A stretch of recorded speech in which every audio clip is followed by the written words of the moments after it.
Hello everyone, how are you doing? This is MD Tech here with another quick tutorial. In today's tutorial I'm going to show you guys how to identify if your Windows 10 license is an OEM, retail, or volume license.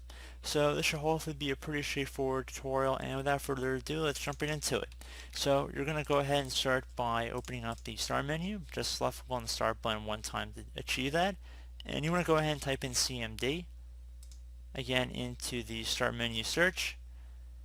Best match should come back with command prompt, and you want to right click on it and then left click on run as administrator. If you do receive a user account control prompt in the process of opening up the command prompt, you want to left click on yes.